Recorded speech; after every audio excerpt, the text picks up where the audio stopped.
Conservative, constitutional. It's the Andrew Cooperrider Show, keeping you informed on what's going on right here in Kentucky. And welcome everybody to the Andrew Cooperrider Show, your source for Kentucky politics. As always, I'm your host, Andrew Cooperrider. Thank you for joining me on this wonderful Friday. I hope you are gearing up for a good weekend leading into Christmas. I hope you've done your shopping. Of course, I've been out there trying to get the shopping done, trying to find a good gift for my wife. So if anybody's got any ideas, you know what, don't send them to me. I don't want them. I don't want your ideas. Well, maybe some of you may know my wife. Okay, if you know my wife, and you have ideas of what to get her for Christmas, email them to me at info@theandrewshow.com. Once again, that's info@theandrewshow.com. I will be interested to hear about it. Now, before we dig into it as well, please make sure sharing the show out, talking to people about it, helps spread the word, helps get things done, calls attention to things that are very important for us to do so. And one of those things is certificate of need laws, con laws. Longtime listeners of the show know that we've been talking about con laws for quite some time now. I've shown you some excerpts over the last several months from the Certificate of Need Con Law Task Force. And for those of you who are unaware, and to remind you what Certificate of Need con laws are, in the state of Kentucky, if you're a medical provider and you want to open up a new location, you want to buy new equipment, add on beds, get into the ambulatory service, just really do anything in the world of medicine to expand your business, you have to get permission from the state. And you go to the state and you request that permission, and then they do a certificate of need analysis, And basically they ask your would-be competitors in the area if there's a need for providers such as yourself to, quote unquote, provide in the area. And if there is, according to your competitors, your would-be competitors, they say, no, we can handle the business. Well, then you're not allowed to open up. Now, the history of certificate of need came from this rural healthcare desire, this idea that if you lock out healthcare providers from being able to go into populated areas, it would kind of force them out to rural areas. Also, as well, they acknowledge, I guess, that the Medicare, Medicaid services does not pay enough money out for people to be able to afford, healthcare providers to afford to be able to treat only Medicare and Medicaid patients. Basically, they need private pay, self-pay, private insurance pay patients in order to offset those costs that Medicare and Medicaid won't pay for. And you need to understand that very exactly and correctly. It means that not only are you paying taxes for Medicare and Medicaid directly out of your paycheck, but when the government is not paying out enough to healthcare providers, you also now pay more in the form of insurance premiums, copays, and medical costs for you privately. That's why when people talk about, you know, there's the seen taxes that you see that government actually sucks out of you, you know, like your income tax, your sales tax, your whatever taxes that actually get paid and called a tax. Well, those you see. But there's other ways that the government taxes your pocket indirectly. One is inflation. Another is regulatory costs and outside costs, such as this, where you pay more for your medical care because government regulations and policies have caused people who don't get their medical care from the government to have to pay more. And so anyway, so they've been looking at certificate of need here in Kentucky, because Kentucky, unlike our surrounding states, requires the most categories, almost the most in the nation, categories of certificate of need. In other states surrounding us, like Ohio, the only place where you need to do certificate of need request is long-term healthcare facilities. And so the state legislature, in pretending like it cares about Republicans, voters. And I say pretending like it cares because this is a particularly sticking point. This is of particular issue to places like Northern Kentucky, because Northern Kentucky is fairly well populated. That's Covington, Fort Mitchell, Florence, y'all, you know, all those places. they have one healthcare provider, like pretty much north of like the Georgetown exits, Scott County exits on 75 North, is one healthcare provider, St. East, St. Elizabeth. That's it. You have nowhere else you can work if you're a nurse or a doctor, pretty much. And of course, you have nowhere else to get healthcare from. But if you go across the river into Ohio, right across the river, there's like 10 hospital systems. Now, of course, the way healthcare works, you can't go across the river. And a lot of times in your insurance cover it. And so St. East has that locked down. And so it greatly affects Northern Kentucky. So in order to buy off the Northern Kentucky Republican voters and keep them at bay, the state legislature put in place this certificate of need task force. And then they proceeded to staff at least half of it and to have the chairs of it be people who directly benefit or have benefited from the con monopoly. People like Dr. Donald Douglas, a senator from the 22nd District. He's a co-chair of this committee, a doctor himself, and is greatly invested in stopping certificate of need conversations. He's really tied into it. He believes that government knows best, of course. Additionally, as well, you have Senator Meredith. As I've said in prior episodes, Senator Meredith has the distinct award of being the most, I don't even want to say annoying exactly. He's the most pompous senator, in my opinion. As I said priorly, the guy could find a way to talk down to God himself. He figured it out. He figured out a way to tell God that he was wrong. That's how full of himself this guy is. And so anyway, so they're chairing this, and every single time it was the same story. They'd present people from the hospital systems that say they have to have monopolies, and then people on the other side would challenge them on that, and they didn't really have good answers. And then people from the free market side, economists, experts in those fields, they would come forward, they would talk, and what would the one side, the chairs and stuff do? Well, they would just yell at them that they don't know what they're talking about and tell them that medical care can't be a free market. At least you think I'm making it up. Is pretty much from directly from Certificate of Need Task Force. They say that the two sides are, one is Certificate of Need laws limit competition by protecting incumbent providers and creating a burdensome approval process for establishing new or expanding health services and facilities, and that there's little evidence that Certificate of Need laws control costs, improve quality, or ensure access to healthcare. The other side of the aisle, which is presented by predominantly Republicans, it's Republicans on, of course, the one side only, and then on the other side you have predominantly Republicans. Of course, it's a Republican majority, committee. Republican majority committee. They say healthcare service delivery does not operate in a free market. The Certificate of Need laws are necessary to control costs, improve quality, and ensure access to healthcare for all people in all geographic areas. The existing Certificate of Need program may be improved with modifications for some healthcare facilities and services. So even the side that says they're supposedly, quote unquote, against Certificate of Need, well, even they say, yeah, there needs to be some changes, though, at least, right? So you would think then they put this committee together back in March.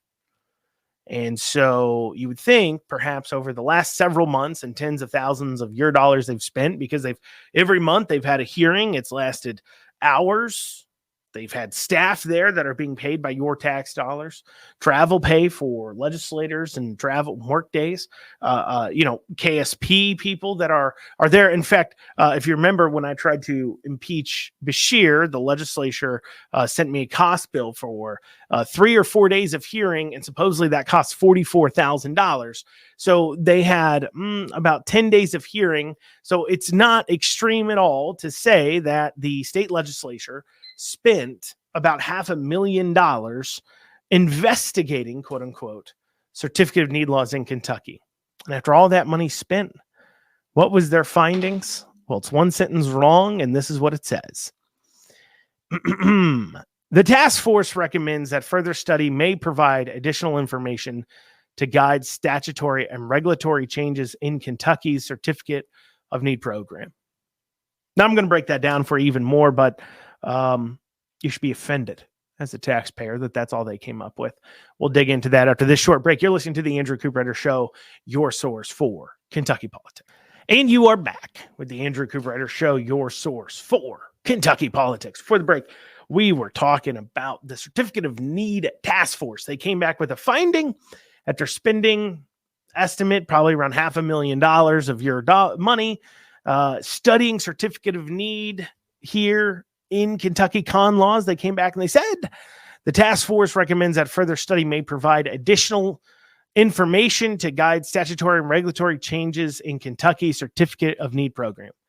That's the entire recommendation by the task force. So task force gets put together by the government, spends $500,000 and comes forward with the conclusion that the task force needs to continue its study and probably spend another $500,000.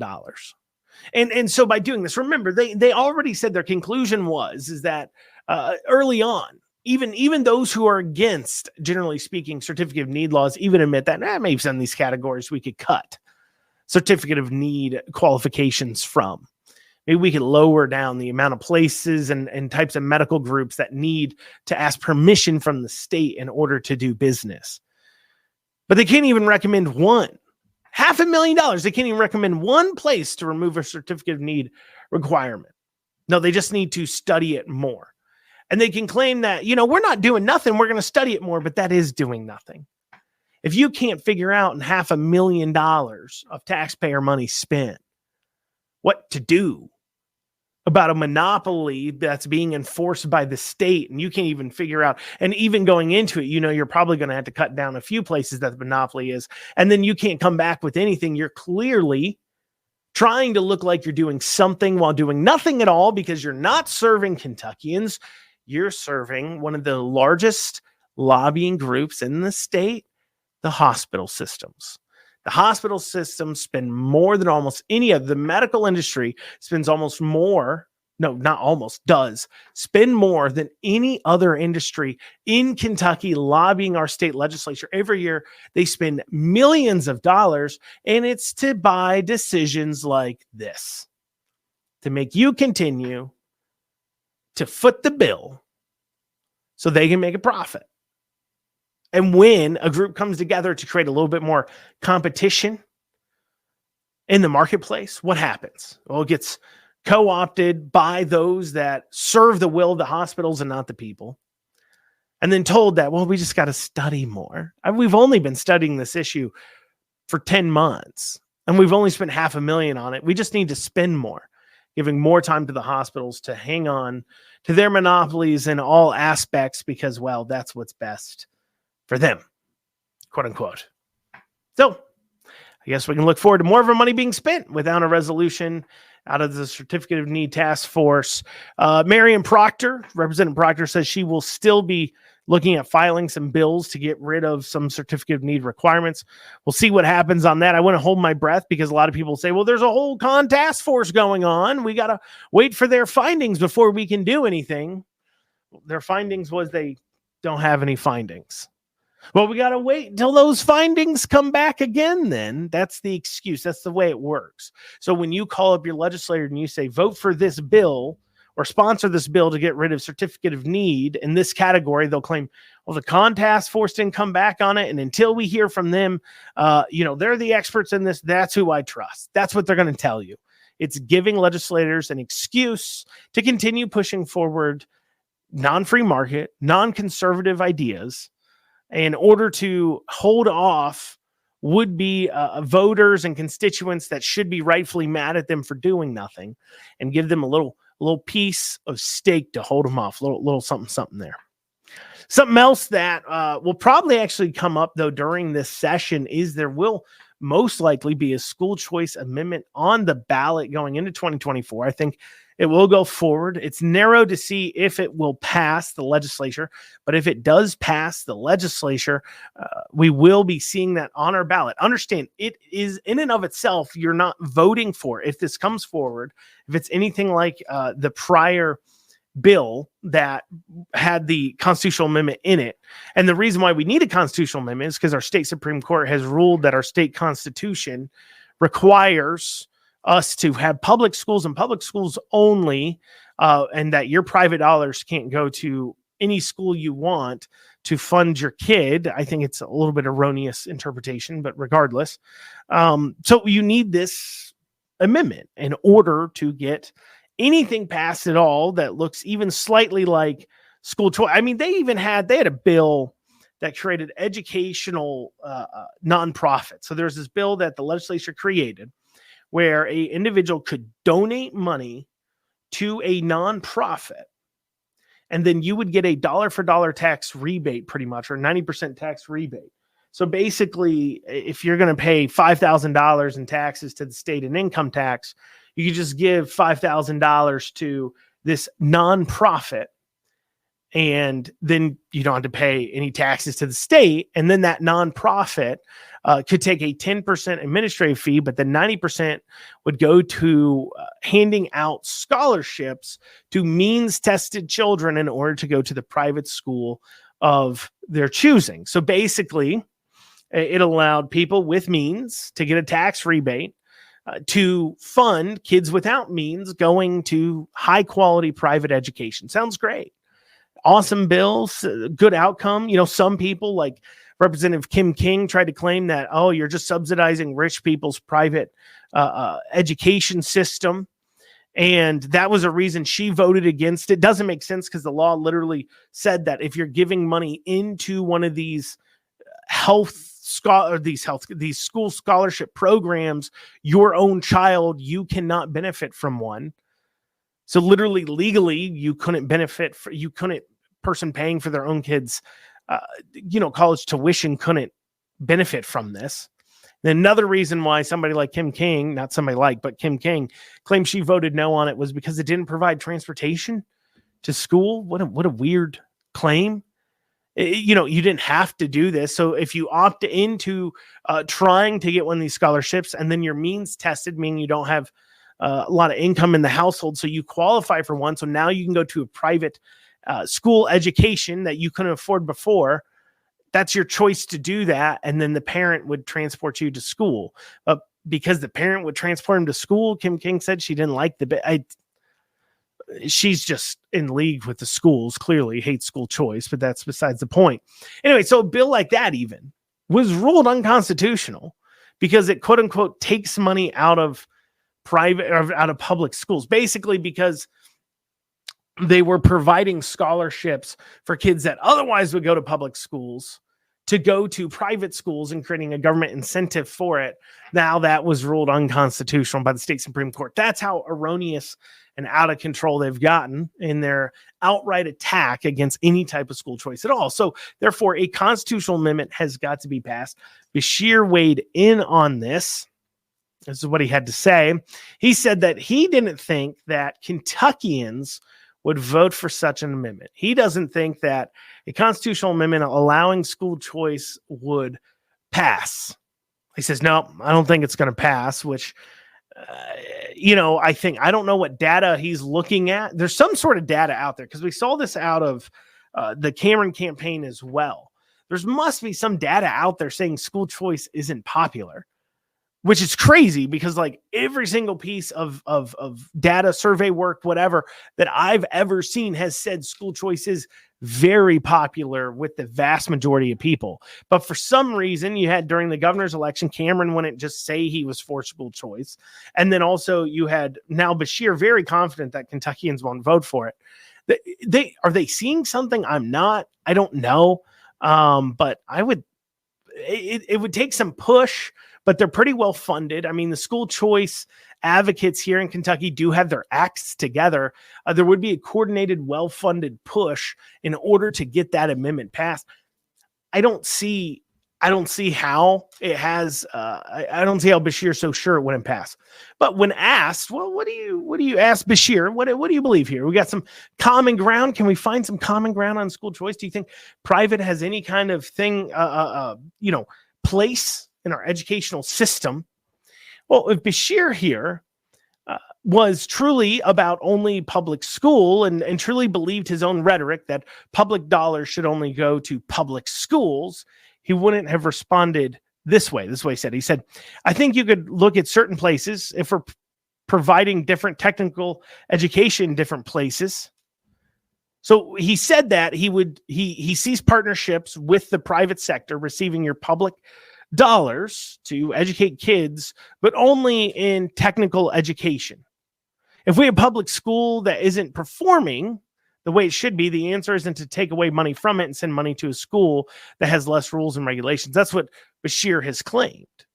Now, of course, the free market and providing, it's not just we have a public school, though, that is underperforming. And I think that's what Beshear and other Democrats are missing too as well. That's why I believe school choice enjoys a lot of support, because we don't have a public school that isn't performing. Basically none of our public schools are performing. Like, you have a less than 50% chance that a public school in Kentucky can get kids to proficient in reading and math in 8th grade.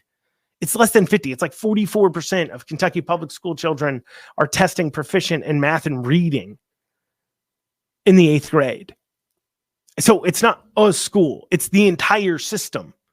Pretty much across the entire state is broken and not performing.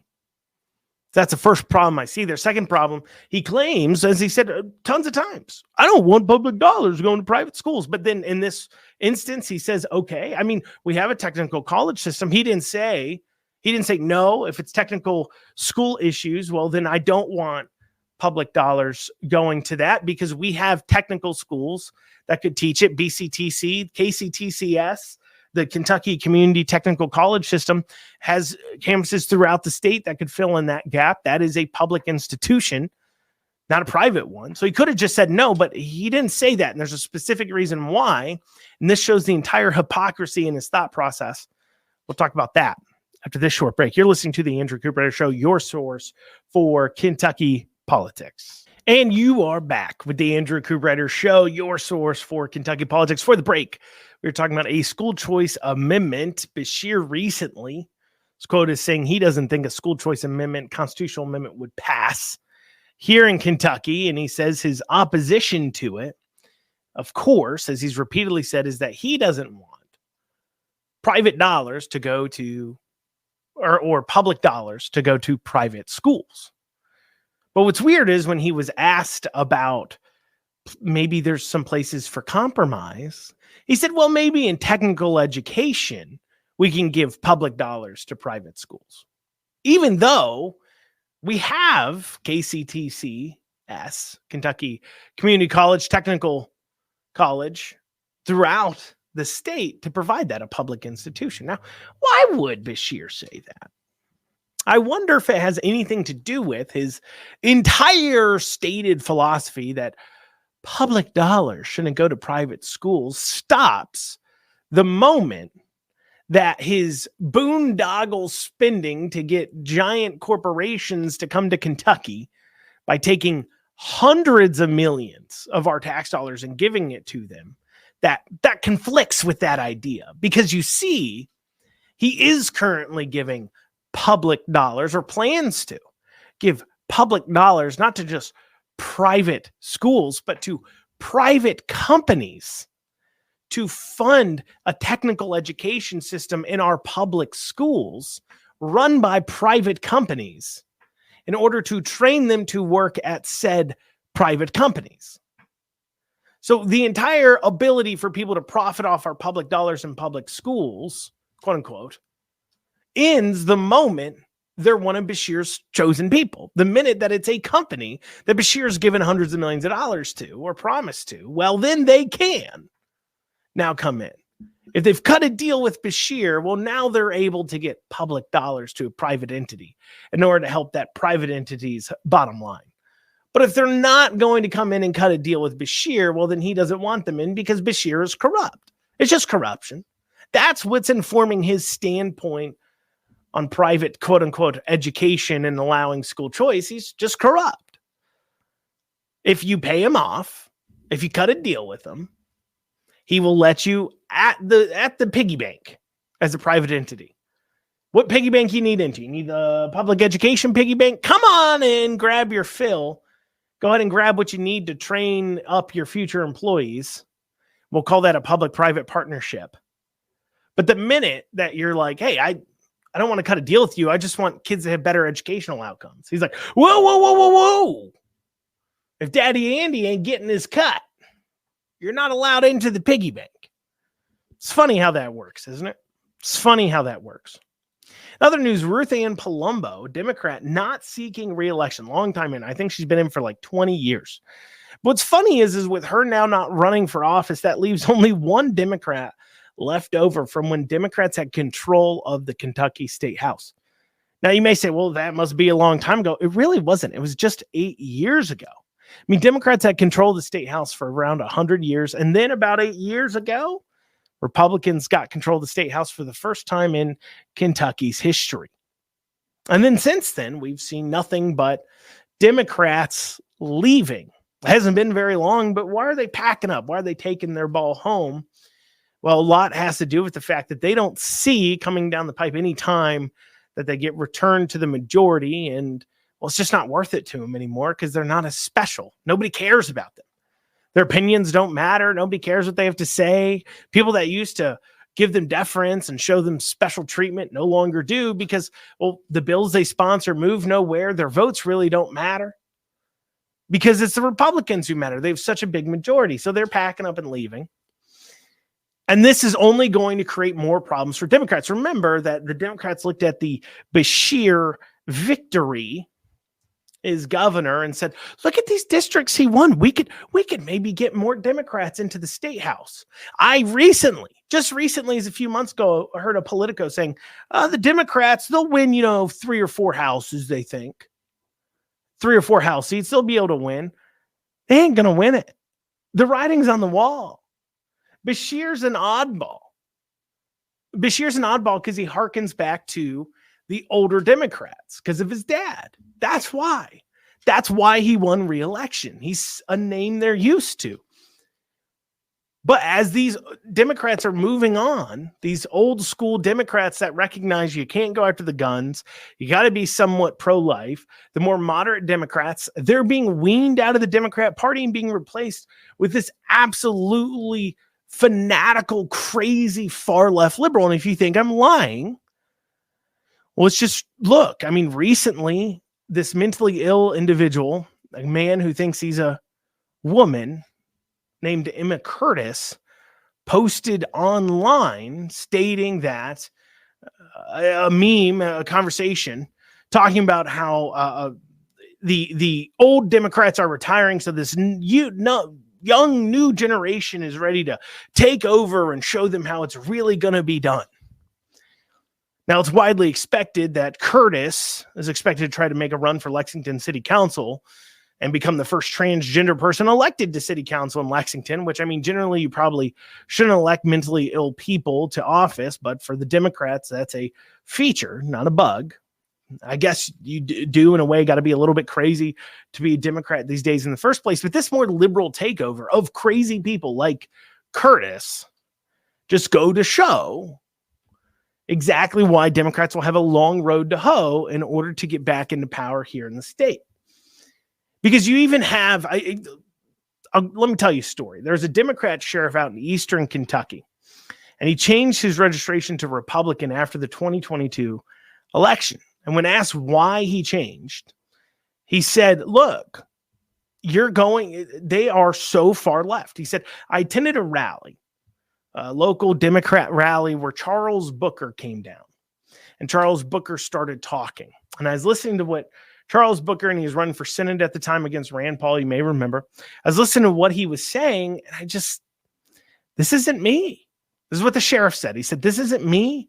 I no longer identify with this. This is very far left. I don't agree with it. And so he removed himself from the Democrat Party, changed his registration to a Republican. And they're going to continue to do this and continue to push farther left, which will continue to push the registration and make it harder for Democrats to ever win again here in Kentucky. They're going to continue to be their own demise, but the only way that they think they have a chance forward is, well, maybe those young people turn into the voters of tomorrow. And this is why I think it's incredibly important that Republicans need to get their act together. The Kentucky GOP needs to get its act together when it comes to dealing with the Utes. as people say. You have non-existent college Republicans here in Kentucky. A lot of drama there. You can listen to an old show of mine here past few days where I talked about that. A lot of drama going on there. In the one active chapter, there's drama with. You got basically non-existent young Republicans in places like Central Kentucky, like others. Why? Because once again, you have non-existent chapters. They'll put somebody in place. It's just there's this classic thing that Kentucky GOP does, and it'll be this way in county parties. It'll be this way for young Republicans, college Republicans. It's this classic thing Kentucky GOP does, is that there'll be nobody fulfilling the job. Suddenly somebody starts doing the job or wanting to do the job, but they're like, ooh, I don't like that person. And they don't like them because they're not motivated by simply Team Red Shirt. They actually believe in the conservative cause. That scares them. That's why Trump scares them too. He's not motivated by money or prestige or per se power. He's not motivated by people knowing his name and infamy. He was already famous and everything else before doing it. He just believes in something. And that scares them. People who believe in something. You can't control that because you can't threaten them with anything. So instead, they put in place these people that do nothing, but they can control them. And then they wonder why things don't grow. Or coming up on a break, you're listening to the Andrew Cooperrider Show. As always, if you want to reach out to the show, go ahead and email info@theandrewshow.com. Once again, that's info@theandrewshow.com. We'll be back after this short break.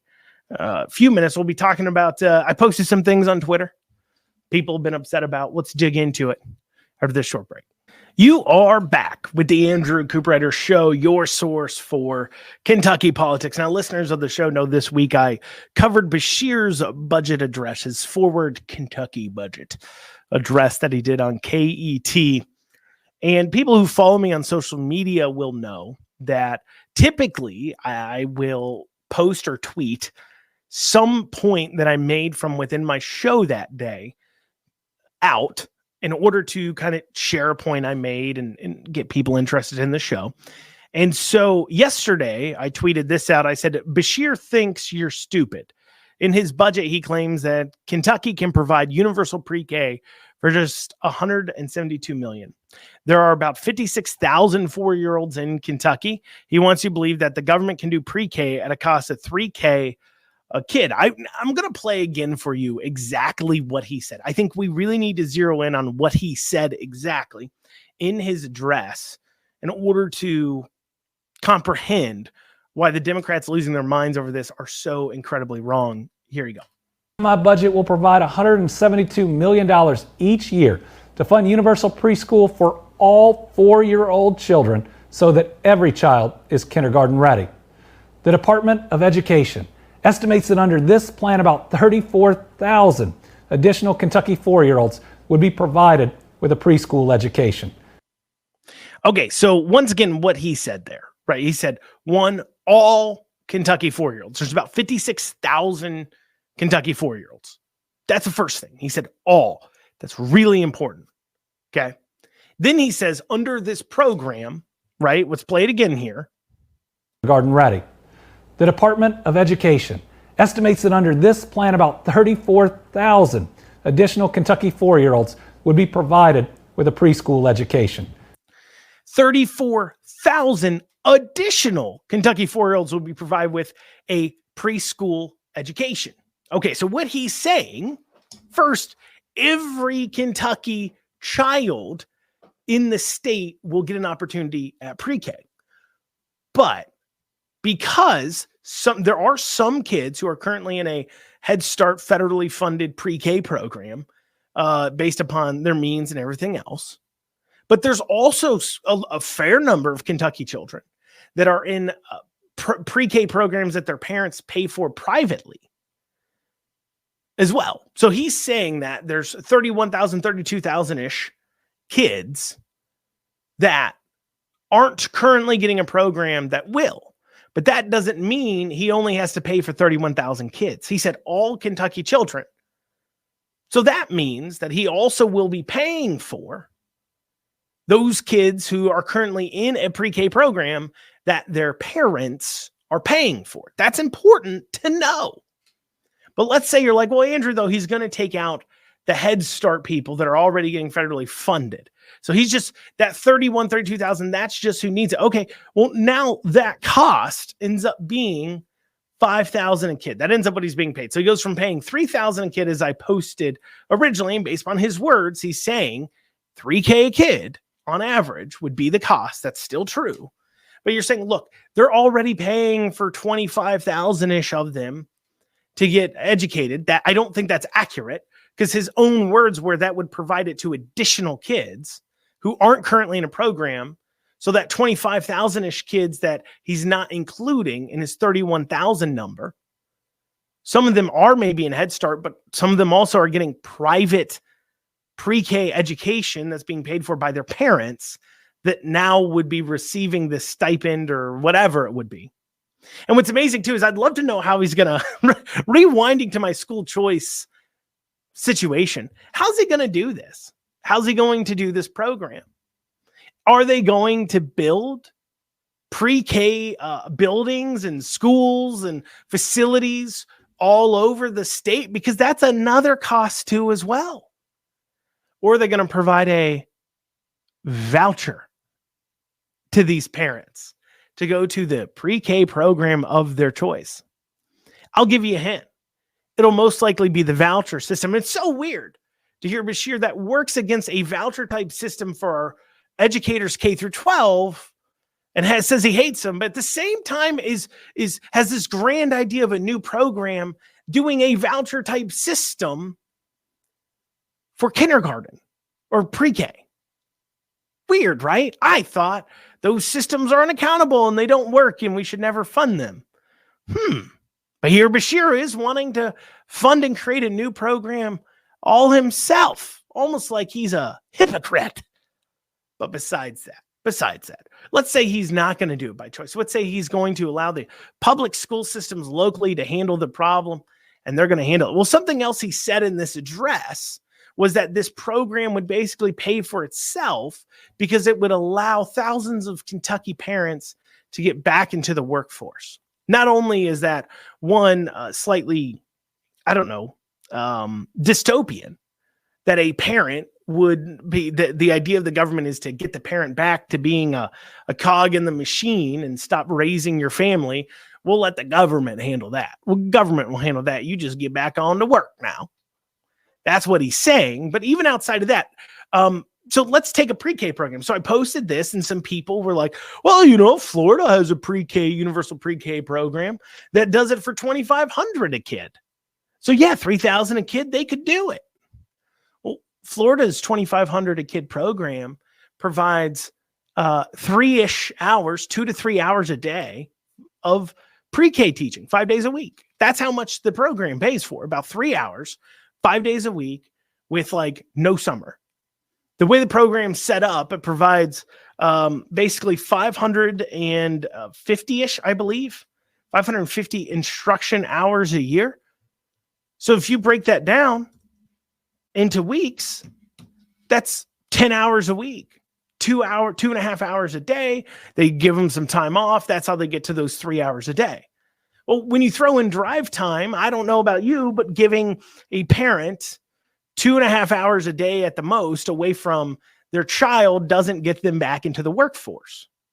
So already Beshear's plan, so if Beshear was adopting the Florida plan, that is a voucher type system that provides 3 hours a day of education that doesn't pay for itself because it gets people back into the workplace. But Beshear's claiming his plan will get people back into work. So he's either lying, good possibility, or he's planning on this program also providing a daycare providership. And please tell me, what daycare providers do you know that can provide daycare at $3,000 a kid all day long? A year, they can't. And let's even then rewind it down to that 31,000 amount that he says the program. Let's say that's all the program's providing it for, 31,000. So you have 172 million being divided over 32,000 kids. That's 5,300. Let's say it's 5,400. Well, 5,400 a year works out to $450 a month. That's only to provide pre-K and childcare. That's $103 a week. That's if you're only providing it to those 31,000, it's going to be more.